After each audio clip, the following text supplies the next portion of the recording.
नमस्कार दोस्तों हम देख रहे थे हिंदी शिक्षण विधियां के महत्वपूर्ण 500 प्रश्न, जिसके अंदर दोस्तों ये रहेगा हमारा भाग नंबर 7। दोस्तों इससे पहले हमने 6 भाग के अंदर 300 क्वेश्चन है वो देख लिए थे।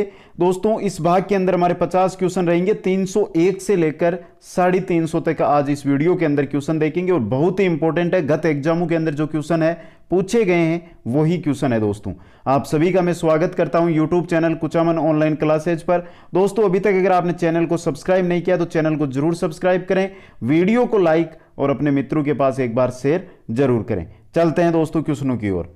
301 नंबर क्वेश्चन है दोस्तों, वाचिक अभिनय द्वारा शिक्षण का तात्पर्य है।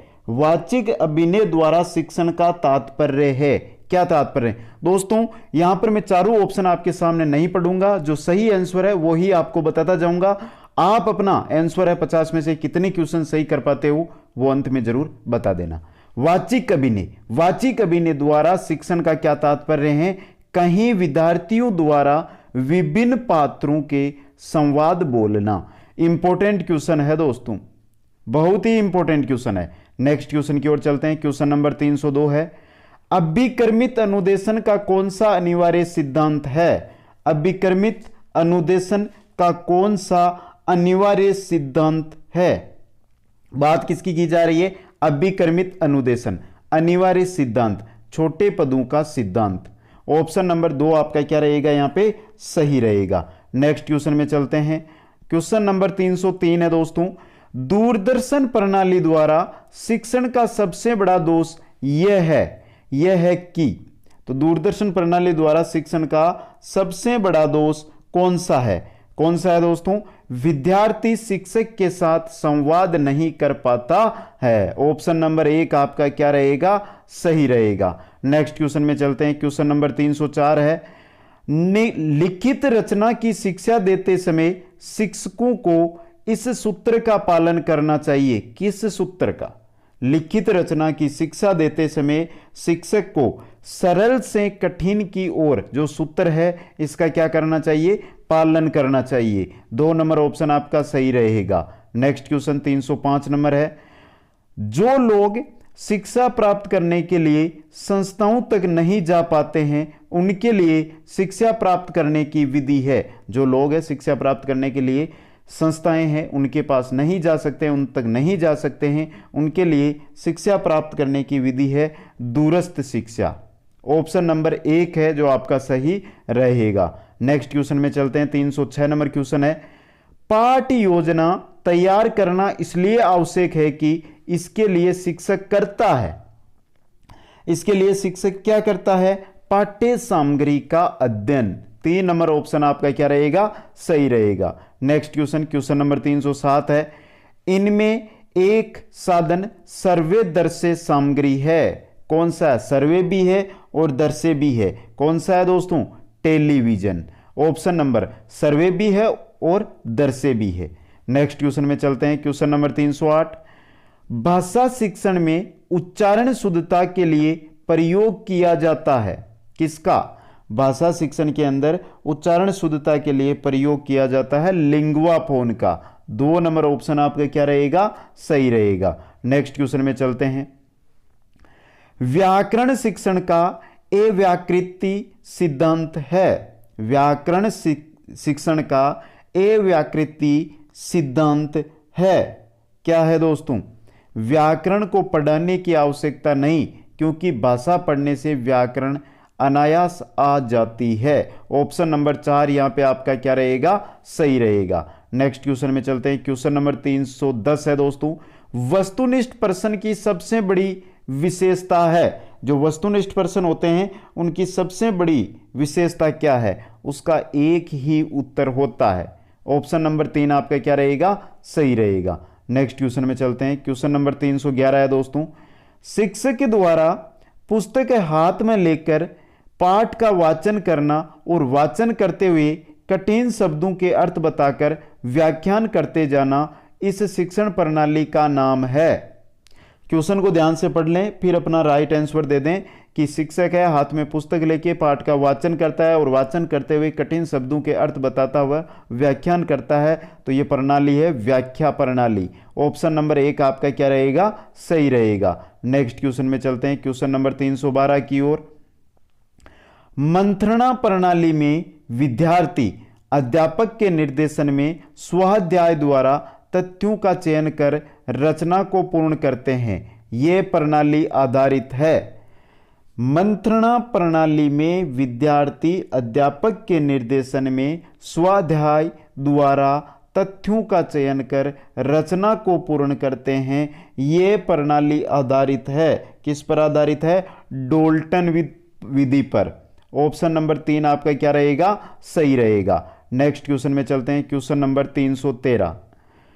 पढ़ना कौशल में सबसे ज्यादा महत्वपूर्ण है। तो आप भी अपना कमेंट करना, आंसर क्या होगा दोस्तों क्वेश्चन नंबर 313 का। एक बार सभी साथी ये जरूर बताएं कि आपको क्वेश्चन कैसे लग रहे हैं। इससे पहले जो 6 वीडियो मैंने अपलोड किए हैं, 300 क्वेश्चन हमारे कंप्लीट हो चुके थे, तो वो अभी तक आपने नहीं देखे हैं तो एक बार सभी के साथी उन वीडियो को जरूर देख लें।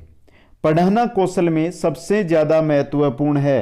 क्या महत्वपूर्ण है, शब्दानुसार अर्थ ग्रहण करना, संदर्भानुसार अर्थ ग्रहण, शब्द नहीं है सॉरी दोस्तों, संदर्भानुसार अर्थ ग्रहण करना। ऑप्शन नंबर 4 आपका सही रहेगा। नेक्स्ट क्वेश्चन की ओर चलते हैं, क्वेश्चन नंबर 314 है दोस्तों। किसी भाषा की कहानी कथन की आवश्यकता के संदर्भ में कौन सा तर्क उचित नहीं है। किसी भाषा की क्या है, कहानी कथन की आवश्यकता के संदर्भ में कौन सा कथन है जो आवश्यक नहीं है। तो दोस्तों 4 कथन दिए गए हैं और इनमें से आवश्यक कथन कौन सा नहीं है, सभी बच्चों की क्षमता अनुसार कल्पना शक्ति का विकास होता है, कभी नहीं होता है, गलत कथन है। लेकिन ऑप्शन आपका ये क्या रहेगा, सही रहेगा। सभी बच्चों को भाषा सुनने का प्रवेश मिलता है, सही है ये भी। सभी बच्चों की क्षमता का ध्यान में रखते हुए उचित नहीं है, सभी बच्चों की जो क्षमता को ध्यान में रखते हुए ये उचित नहीं है। और बच्चों को शब्द भंडार के विकास के अवसर प्राप्त होते हैं, ये भी सही है। नेक्स्ट चलते हैं क्वेश्चन नंबर 315 की ओर। भाषा शिक्षण के संदर्भ में कौन सा सही नहीं है। भाषा शिक्षण के संदर्भ में कौन सा सही नहीं है।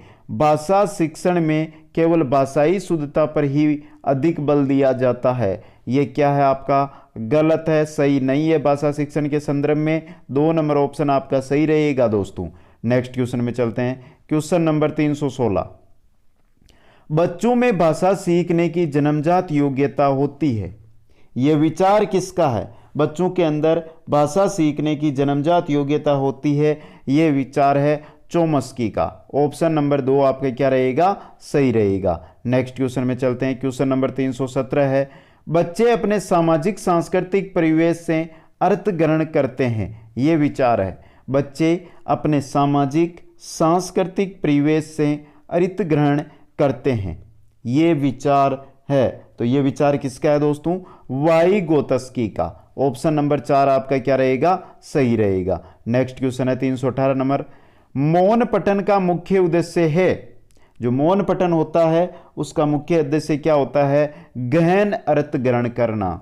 2 नंबर ऑप्शन आपका क्या रहेगा, सही रहेगा। नेक्स्ट क्वेश्चन में चलते हैं, क्वेश्चन नंबर 319 है दोस्तों।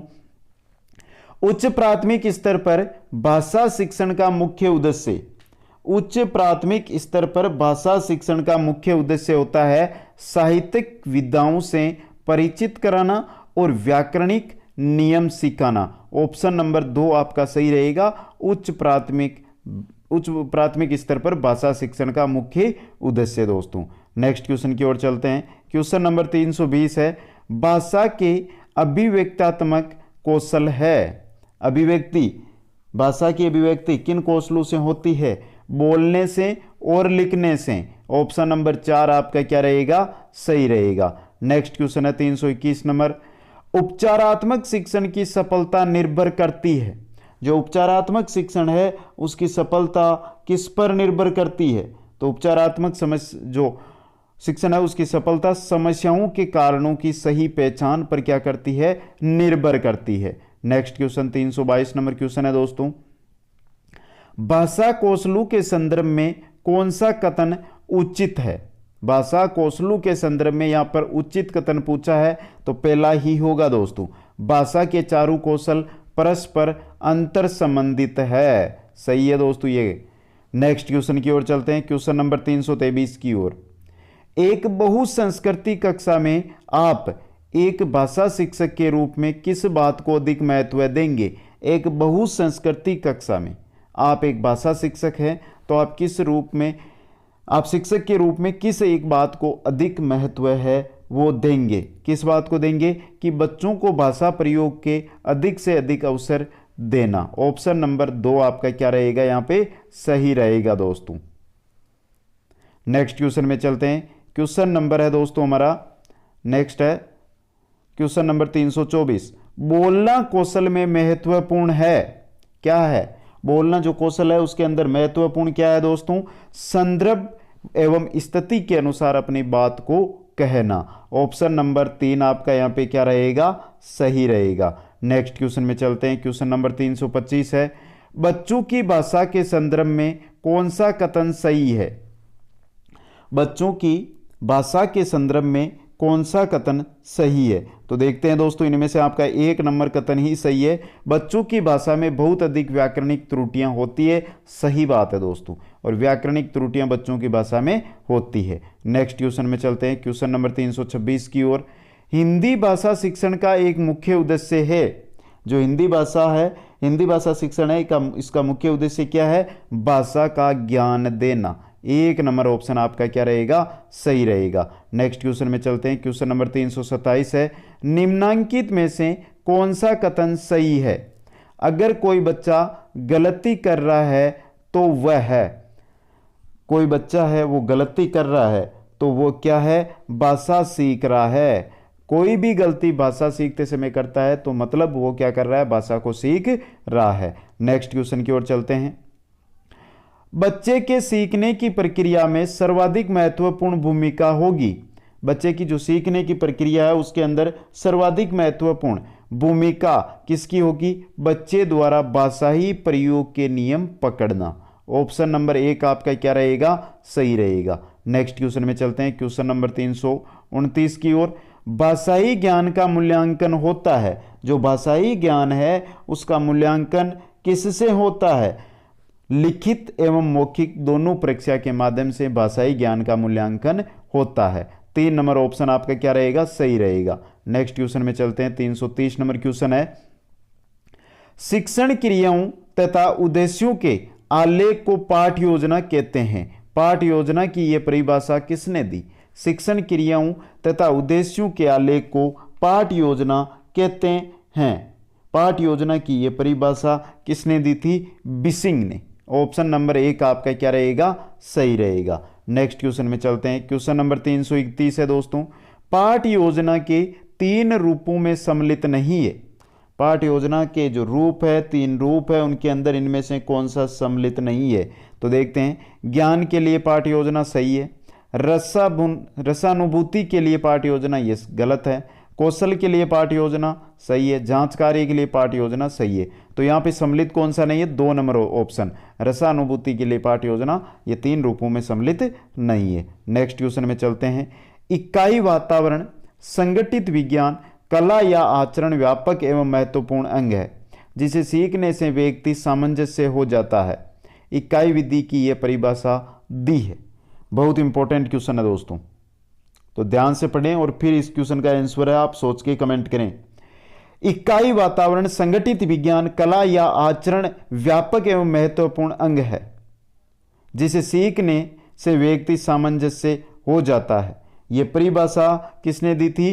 D.L. कुक ने। ऑप्शन नंबर 2 आपका सही रहेगा। नेक्स्ट क्वेश्चन चलते हैं 333 की ओर।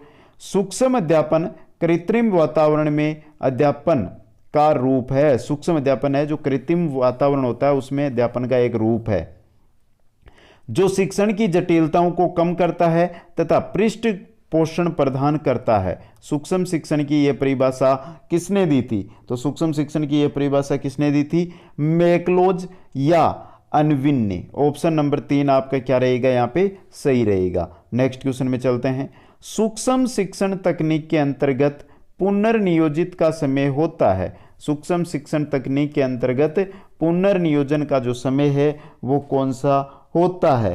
5 से 10 मिनट का होता है दोस्तों।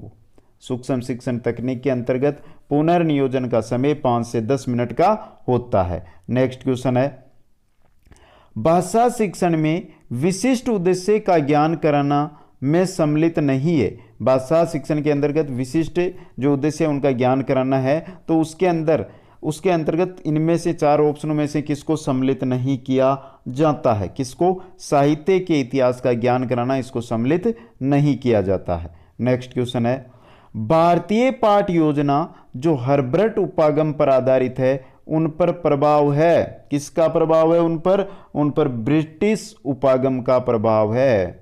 ऑप्शन नंबर 1 आपका क्या रहेगा? सही रहेगा। नेक्स्ट क्वेश्चन है 337 नंबर, व्याकरण अनुवाद विधि के स्थान पर द्वितीय भाषा शिक्षण की किसने वैज्ञानिक पद्धति की आवश्यकता सर्वप्रथम प्रतिपादित की? ध्यान से पढ़े, क्वेश्चन को समझ में आ जाएगा। व्याकरण अनुवाद विधि के स्थान पर द्वितीय भाषा शिक्षण की किसने वैज्ञानिक पद्धति की आवश्यकता है सर्वप्रथम प्रतिपादित की? तो किसने की थी? जॉन केमेनियस ने। ऑप्शन नंबर 1 आपका क्या रहेगा? सही रहेगा। नेक्स्ट क्वेश्चन है, निगमन प्रणाली को कहते हैं, जो निगमन प्रणाली निगमन विधि है उसको क्या कहते हैं? इसको कहते हैं प्रयोग प्रणाली। 2 नंबर ऑप्शन आपका क्या रहेगा? सही रहेगा। नेक्स्ट क्वेश्चन है, आगमन प्रणाली के रूप में प्रयोग प्रणाली के अंतर्गत व्याकरण पढ़ाते समय, आगमन प्रणाली के रूप में प्रयोग प्रणाली के अंतर्गत व्याकरण पढ़ाते समय क्या किया जाता है? छात्रों को पहले उदाहरण दिए जाते हैं। आगमन प्रणाली या आगमन विधि में पहले उदाहरण दिए जाते हैं, तो छात्रों को क्या दिए जाते हैं? पहले उदाहरण दिए जाते हैं। नेक्स्ट क्वेश्चन 340 नंबर, इस विधि निर्देशन में छात्र अध्ययन करते हैं। इस विधि निर्देशन में छात्र अध्ययन करते हैं तथा अध्यापक को निरीक्षण एवं निर्देशित करने के अवसर प्रदान करती है। पर्यवेक्षित अध्ययन की यह परिभाषा किसने दी? तो यह परिभाषा किसने दी थी? क्लार्क और स्टार ने। ऑप्शन नंबर 1 आपका सही रहेगा।